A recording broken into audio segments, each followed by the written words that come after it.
Bom dia, bom dia. Estamos aqui novamente para a gente conversar hoje um pouquinho sobre a nossa semana, né? Que está iniciando hoje. A semana sobre. Essa semana nós vamos começar hoje, domingo. Vamos falar um pouquinho sobre autismo, o TEA, que é o transtorno do espectro autista, né? Bom dia, Sônia, tudo bem com você? Que bom tê-la aqui.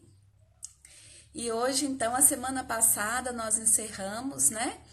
Fizemos a semana toda sobre o TDAH. Então, a gente fez bastante divulgações sobre o que é, como lidar na escola, como lidar em casa, medicamentos. E hoje nós iniciamos, então, sobre o TEA, o transtorno do espectro autista. E antes da gente entrar diretamente no transtorno do espectro autista, né, nós precisamos saber de onde vêm algumas fontes quando a gente precisa pesquisar alguma coisa, né? Então, por exemplo, nós temos aí o DCM-5 e temos também a CID-10, né? E o que é então o DCM-5, Kellen? Bom dia, Fabiola, tudo bem? O DCM-5, ele é uma sigla inglesa, né? Diagnostic and Statistical Manual, que significa, então, o diagnóstico da estatística que a gente tem hoje das nossas doenças.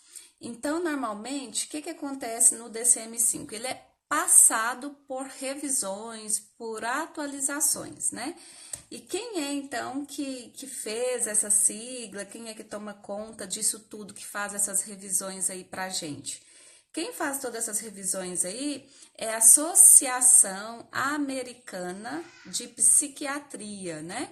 Então, é feito por um conselho aí de médicos da Associação Americana de Psiquiatria que vão ao longo do tempo estudando e fazendo essas renovações no DSM-5, que é, no caso, o nosso Manual de Diagnóstico e Estatística.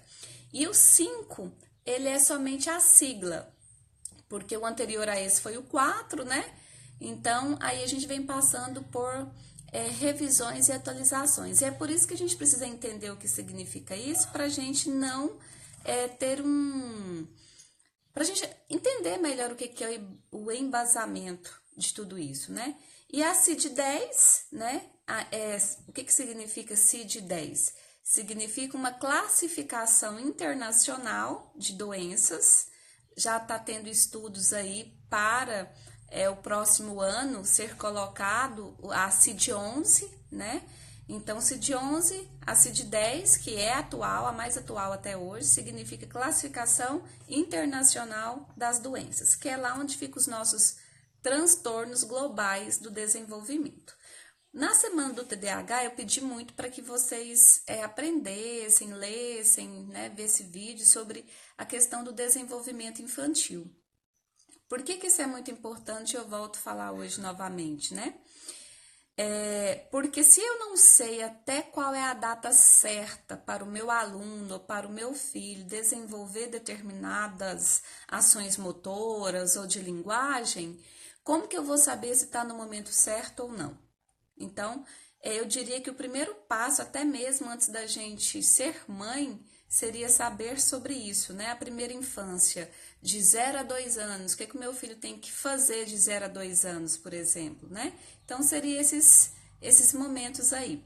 Bom dia, pessoal! Bom dia, Noêmia! Bom dia, Raniele, Alex, Wagner, Ju, tudo bem com vocês? Então, hoje, tô gostando de ver que vocês estão super acompanhando, gente. Isso me deixa muito feliz, né? Porque a gente pode estar ajudando mais pessoas. E vocês podem estar divulgando essas lives, tá bom? Ah, obrigada. Meu esposo acabou de colocar meu canal aí no YouTube também, tá? Quem quiser entrar lá, se inscreva. Algumas lives a gente está conseguindo deixar gravadas lá no YouTube, tá bom? Por isso que é bom que você entre lá e se inscreva, porque a live aqui do Instagram, ela desaparece, né, após 24 horas. E aí tem algumas que a gente está conseguindo deixar gravadas lá. Então, repasse esse canal para o máximo de pessoas que você puder para que a gente possa ajudar. Bom dia, Marcinha, tudo bem?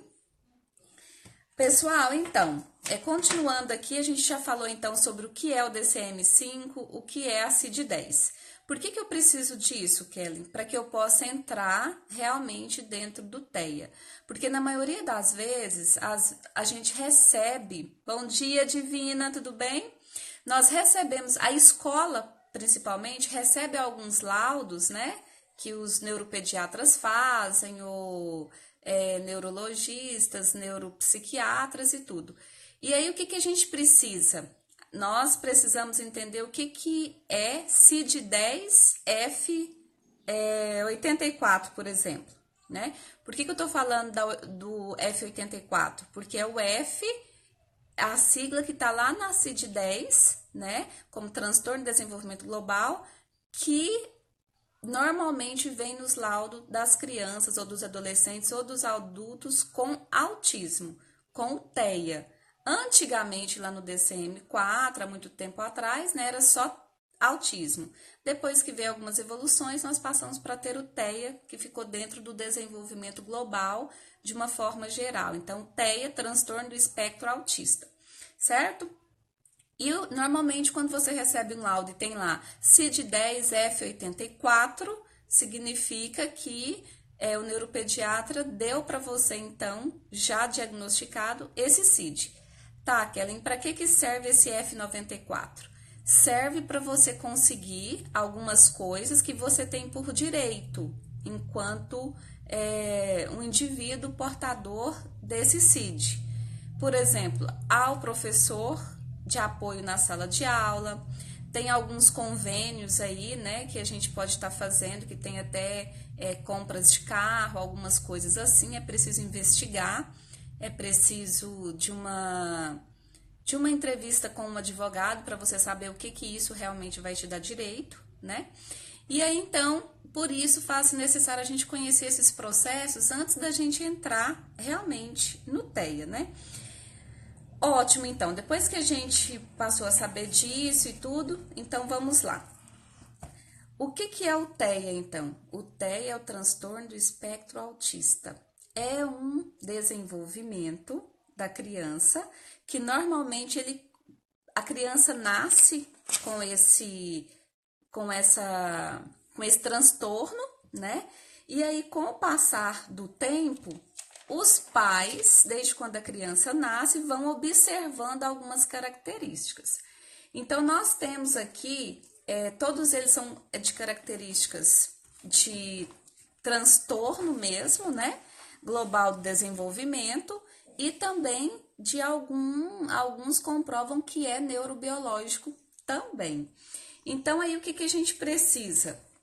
Nós precisamos, então, de observações que nos leve. A criança, quando ela nasce, a gente começa a observação, né? Uma criança de 0 a 2 anos, por exemplo, precisa ter firmado a cabecinha na época esperada, lá aos 4 meses, né? Ter feito toda essa rotina de 6 em 6 meses, de balbucios, de engatinhar, para andar e tudo isso.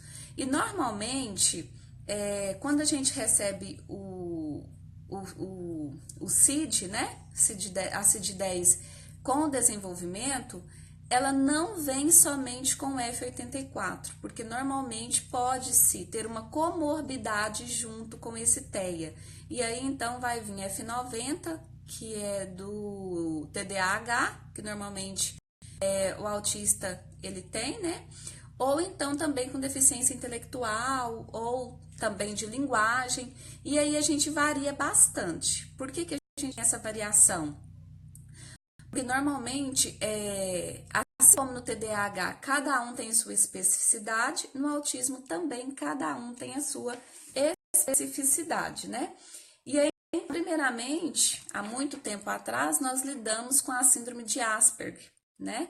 E nessa síndrome de Asperger foram descritas algumas semelhanças em relação às dificuldades sociais da criança. E de linguagem, porém a sua inteligência normal. Então, o que acontece? Para a gente poder identificar com mais propriedade, com mais segurança, a primeira coisa que a criança ela tem que vir já portando desde o nascimento até, vamos supor, os seus 3 anos de idade. Porque normalmente a gente tem estudos que comprovam que já pode ser diagnosticada a criança a partir de 2 anos. 2 anos, 2 anos, 2 anos a 3 anos, 30 meses de idade. Então, você suspeitou, né, da sua criança, nesse quesito que a gente tem aí, que são as principais fontes de nos levar realmente a essa identificação. Quais são essas principais fontes, então, do TEA?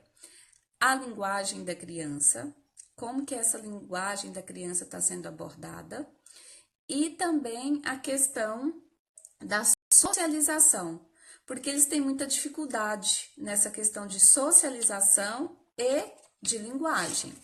Então, são 2 fatores importantes, são 2 pilares, né, que nós grandes estudiosos aí comprovam que a gente precisa observar, porque se a gente não conseguir observar, a gente não vai conseguir ajudar. Então, aí fica a dica para vocês, para que a gente possa sempre estar observando, desde o momento que a criança, que você suspeitou que ela teve algo, né, que ela tem alguma coisa nesse sentido, então que a gente possa realmente ajudar as nossas crianças observando a questão social dela e a linguagem. O que é essa questão social, Kellen? A sua criança, ela olha no olho para falar? A sua criança, entre aspas, né? Pode ser adolescente ou até mesmo adulto. Sabe aqueles adultos que têm grandes dificuldades para falar olhando no olho? Não quer dizer que eles sejam autistas, tá, gente? Porque para ser, a gente tem uma tabelinha aí, tem uns que já trazem 23 características, a criança precisa se encontrar pelo menos em 6, e tem outro que traz 9 e a criança precisa se enquadrar pelo menos em 3. Então, o olho no olho é uma das características. O outro, a questão social, da interação sustentada, né? A criança tem essa interação, ela consegue, por exemplo, olhar um objeto e conversar com a pessoa sobre esse objeto ao mesmo tempo? Ela consegue fazer essas coisas ao mesmo tempo? Como que é? Isso tudo são fatores para a gente observar, para daí a gente fazer uma avaliação se a criança realmente tem de alguma coisa ou não, para depois encaminhar para um neuropediatra, porque quem é que pode dar o CID, Kellen, se a criança tem realmente ou não isso daí? É o neuropediatra, o neurologista, o neuropsiquiatra, né? Psiquiatra infantil. Então, são essas pessoas aí que realmente que a gente precisa saber se ele vai realmente colocar um CID aí pra gente, F84 ou não. E isso também não interfere, porque a estimulação ela tem que ser feita desde o momento que a gente percebeu que a criança está tendo essas características aí. Então, associação, né? Como que tá a associação a socialização dessa criança, o social dela? Ela interage com as outras crianças da mesma idade? Ela consegue brincar com as outras crianças? Ela consegue ter uma linguagem que a outra criança consiga entendê-la? Tudo isso são fatores para a gente estar observando, tá bom, pessoal? E outra coisa, além desse fator de socialização, é o fator também da gente estar percebendo, às vezes os pais falam assim, mas ela conversa comigo, né? Mas a criança, ela não pode ter uma linguagem somente com pai e mãe, certinho? Ela tem que ter uma linguagem, uma interação social com os colegas da escola, com as outras pessoas que chegam para falar com ela. Então, isso é importante observar. também não significa que a criança vai ter somente a falta da interação social e ela já seja autista, porque como eu disse para vocês, ela tem que se enquadrar nos testes que são feitos. Então, não é, minha criança está com dificuldade na fala. Não é só a dificuldade na fala que leva uma criança a ter o diagnóstico do TEA ou não. Porém, você precisa investigar o porquê que essa criança está com problema na fala. O que está acontecendo? Porque se está atrasada, é porque tem alguma coisa. Agora, o que é essa alguma coisa, né? Então, eu volto a dizer aí para vocês sobre essas questões que são extremamente importantes a gente está observando. Tá bom, pessoal? Vocês estão entendendo? Como é que tá aí? Tá tranquilo? Eu posso continuar falando? Como é que tá aí para vocês? Se vocês estiverem entendendo, puder colocar um dedinho aí de legal para mim, já me ajuda, tá bom, pessoal? Porque às vezes eu tô aqui falando e vocês não estão entendendo. Então é bom a gente procurar ter uma relação assim, onde vocês também possam entender direitinho aquilo que eu tô falando. Fran, obrigada. Bom dia para você. Que ótimo, então, que tá tudo tranquilo aí, tá bom?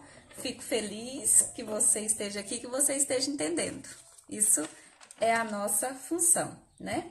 Então, vamos lá. Recapitulando aqui, vou acrescentar mais um sinal, alguns sinais importantes, então, que a gente precisa ter para a gente observar direitinho a nossa criança, tá bom, pessoal? Então, a primeira é essa, né? Que a gente deve observar a questão social da criança. A minha criança tem interação social com os outros? Não é só comigo, mãe, só comigo, pai, ou só com a avó, com quem ela fica, não, tá? Tem que ser com as pessoas, de uma forma geral. Ela tem essa interação social boa? Se não tem, é um motivo para a gente ficar espertos aí. Outra coisa que eu gosto muito de falar, linguagem, né? Porque a linguagem, ela depende muito do momento em que a criança esteja. Se a criança está num brinquedo que ela gosta, ela com certeza pode se desenvolver melhor. Se a criança não está, com certeza ela não vai ter tantas formas assim para poder se desenvolver. Então, pessoal, o que é realmente o que eu gostaria que vocês passassem para as outras pessoas, né? Que começassem a observar e tudo, é a questão da linguagem. Minha criança está balbuciando aos 6 meses de idade, que já é o esperado, né? Aos 2 anos, ela já está falando em torno de 1.500 a 2.000 palavras. Como que tá isso daí? Ela tem alguma dificuldade motora para andar, para se manter de pé, né? Tem muitas mães que às vezes falam assim, a criança anda muito, minha criança tá andando muito na questão da ponta dos pés. Até 3 anos, gente, é normal a criança andar na ponta dos pés, tá? Faz parte. Tem algumas que normalmente vão até 3 anos e meio por aí. Por quê? Porque faz parte do equilíbrio. A criança está testando a coordenação motora dela, testando a questão corporal dela. E isso é extremamente importante, né? Por isso que depois, uma das próximas semanas que eu quero fazer é sobre o desenvolvimento infantil. Porque a gente às vezes pensa em ser mãe, ser pai, a gente pensa em tudo, né? No quarto do bebê, na gestação, no parto, como eu quero, se é normal, se é cesárea, tudo. Mas a gente não pensa no desenvolvimento infantil dessa criança. Como que a minha criança vai desenvolver? O que a minha criança precisa estar fazendo quando ela está com 3 anos de idade, por exemplo? Qual que é o limite? Porque tem muitas frases que a gente ouve assim, mas cada um tem seu tempo. Eu concordo, todos nós aprendemos diferentes. Todos nós temos um tempo na aprendizagem. Mas o nosso corpo, ele tem um limite para as aprendizagens, né? Então, assim como o nosso cérebro tem, cada parte dele se desenvolve de acordo com a minha fase, Então, tudo tem um limite, né? É como se falasse assim, por exemplo, de 0 a 2 anos, eu tenho que estar falando de 1.500 a 2.000 palavras. Então, esse é o meu limite. Se eu já estou com 2 anos e não estou falando isso, então alguma coisa está acontecendo. Precisamos investigar. Investigar, procurar estimulações corretas. Obrigada pelos os corações, tá bom, pessoal? Muito obrigada mesmo pelo carinho de vocês com esses corações aí. Então, pessoal, é isso que eu vim passar aqui para vocês hoje, tá bom? O TEA é algo sério, normalmente ele não vem sozinho, são raros os casos que vem só o TEA, né? Normalmente vem o TEA e uma comorbidade junto, que normalmente é o TDAH ou o DI, que é a deficiência intelectual. Então, assim, as comorbidades ou TOD, também que é o transtorno opositor desafiador, que é uma das comorbidades que mais vem junto com o TEA. Então, a minha dica de hoje é para que a gente possa observar, ter claro o que a gente pode fazer, o que a gente pode estar ajudando as nossas crianças com autismo. Mas primeiro, para que tudo isso aconteça, eu preciso saber o que é.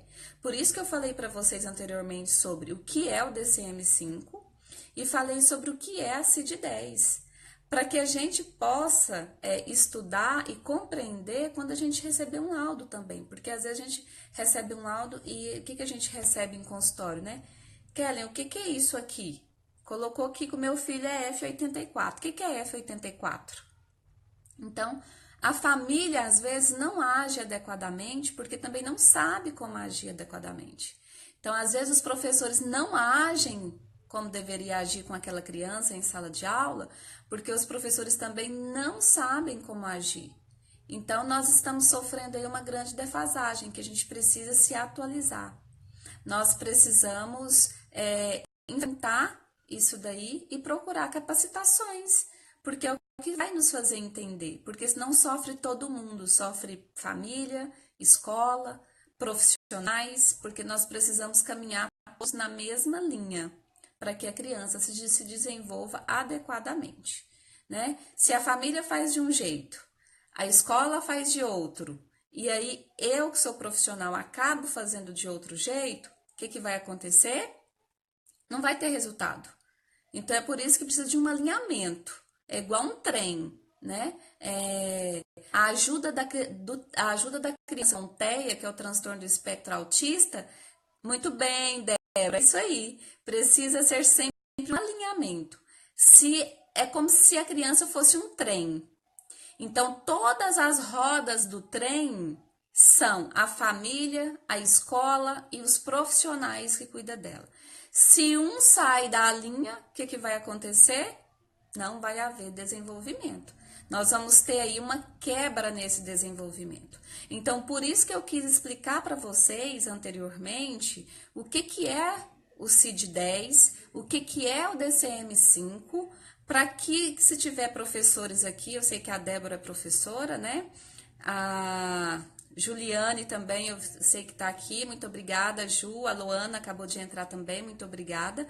Então, que a gente possa caminhar nessa mesma linhagem, pessoal, porque o TEA é algo sério. E eu disse aí para vocês 3 características importantíssimas para a gente estar levantando sobre o TEA.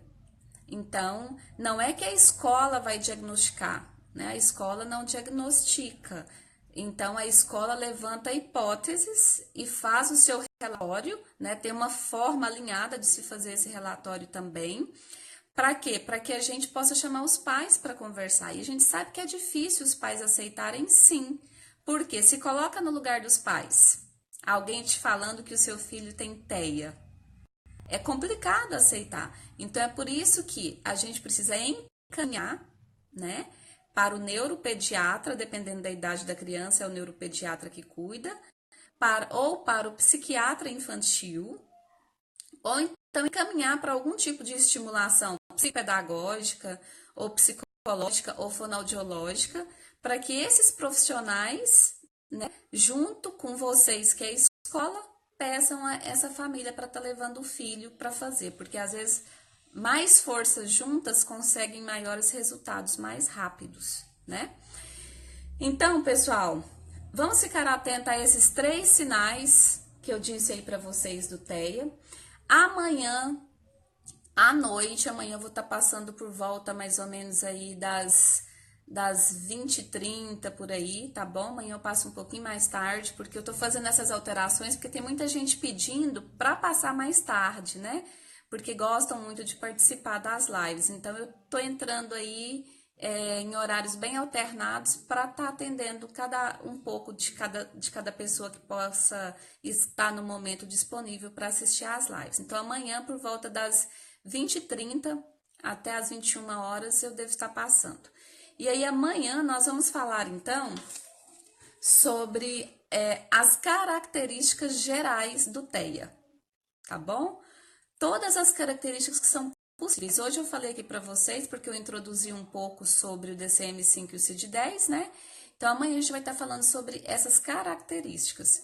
Por que eu tenho que saber disso? Para eu saber como encaminhar e como conduzir a criança em sala de aula. E aí, lá na terça-feira, a gente deve estar falando sobre como agir com a criança em sala de aula, como lidar com essas crianças, né? A gente vai ter também a fase sobre o que é birra e o que é crise no autismo, porque birra e crise são coisas diferentes, porém parecidas. Então, a minha dica aqui para vocês hoje fica sendo essa, tá bom? Vamos observar a linguagem da criança, né? Nós sabemos que a linguagem ela está tanto presente no TDAH quanto no TEA. Vamos falar também sobre a questão